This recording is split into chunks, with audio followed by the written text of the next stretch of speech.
The Salarians talk fast, think faster, and die young, and in them, we see the mirror of our own frantic civilization. Mass Effect presented humanity as the underdog and ultimate savior of the galaxy, with Shepard and Anderson leading the charge against the Reaper threat. And while our darkest instincts were still fully represented in Cerberus and the Elusive Man, it's the Salarians that perfectly balance the good and evil our species has brought to the universe.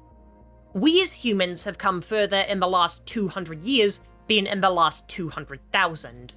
Evolving into a species that makes extraordinary leaps forward in science and technology in the span of a single lifetime. Many of today's and history's greatest minds have been limited by the technology available to them, and their mortalities have been a curse. This leads to us making radical inventions and implementing them extremely quickly before we can fully understand how our inventions will affect our world. We've seen this with creations like plastic, fossil fuels, social media, and right now we're about to see it with the prevalence of AI. Our ingenuity often leads to disastrous consequences that we didn't foresee, and our frantically, rapidly developing technology is doing just as much harm as it does good. This is what I perceive to be the best representation of humanity as a species, a brilliant creature that recklessly charges forward before understanding the full weight of their actions. Which brings us to Mass Effect and the Salarians, a vastly more intelligent species with a far shorter lifespan that stands at the forefront of technological science in the galaxy. The entirety of the Salarian species is built on efficiency, so much so that their species has evolved to think at such an extraordinary speed that they talk almost as fast as me. This is due to the Salarians' estimated lifespan of 40 years, which has caused a great anxiety in the species to achieve as much possible in the shortest amount of time, creating a society that constantly moves forward but makes catastrophic mistakes, case in point, the genophage. Now, this is one of gaming's most morally complex dilemmas, and there is no easy way out, but Mordin himself admits that sterilizing the Krogan was a catastrophic mistake that did irreparable damage to the species, and even if it's been canonically cured, it's going to affect galactic relations for centuries. In the Salarians' haste, they went with the most devastating and efficient idea beyond blowing up Tuchanka, and their haste cost them dearly when the Reapers came.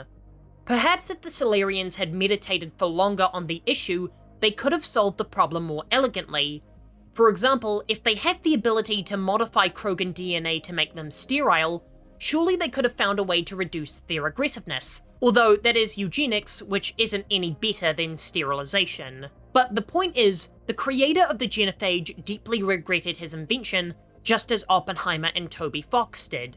And despite the Salarians having the most xenotic design out of the sentient races in the Milky Way, it's this constantly accelerating ingenuity that makes them the most familiar species in Mass Effect, at least from a collective viewpoint. While history will only remember the brightest and darkest minds we produce, that's not representative of the human experience. That would be Commander Shepard themselves, who travels around the galaxy forging unbreakable bonds and making connections with people from all walks of life. How they constantly have to make hard decisions with no easy answer and forge their own path ahead.